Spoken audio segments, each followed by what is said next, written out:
In the 1960s, we had this confrontation from Indonesia. The Indonesians sent their intruders on board one of the wooden sampans, and they hide bombs down below. And it's very difficult to check because they don't look suspicious.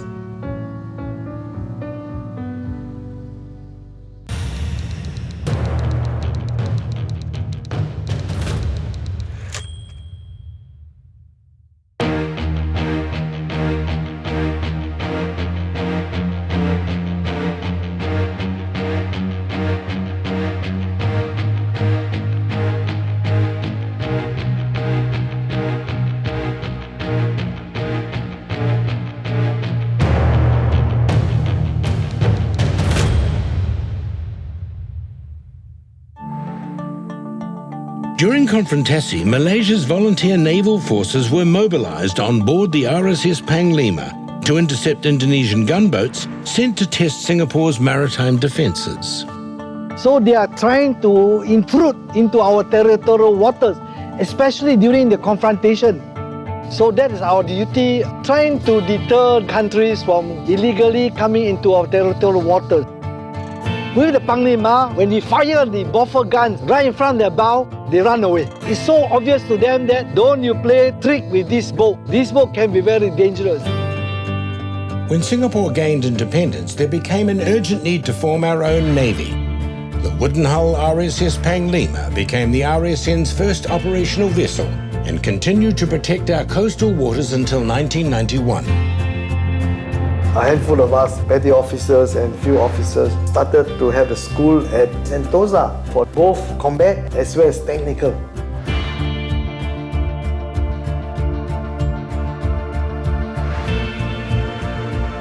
We prepare ourselves to teach these new recruits to become operational in combat on board the ships. For the Navy, we have the national servicemen coming in the year 1969.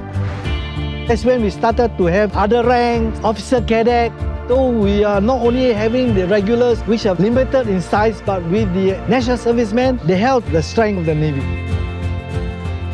So as we go along, we are acquiring the new ships, new guns.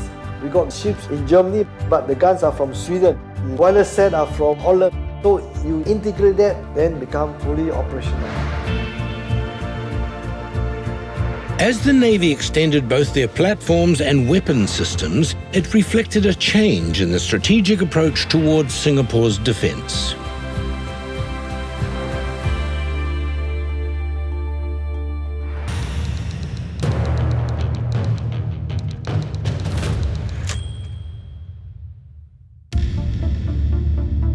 The first ship that I was posted to was the RSS Endurance LST.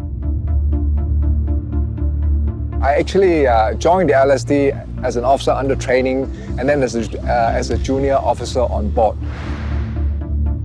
The acquisition of the LST was a significant step towards the Singapore Navy venturing beyond just coastal waters. We use it to ferry equipment stores and personnel to overseas training venues in support of the Army. We use it for our own midshipman training deployment, MSTD, and we still use the LST for the same purpose today. In 1975, Vietnam fell to the Viet Cong, and this created a steady flow of Vietnamese refugee boats arriving in Singapore waters. The RSN was given the task of rendering assistance in terms of rations, water, medical supplies to assist the refugees to get to their final destination. It's no longer training. We are dealing with real refugees, real operations.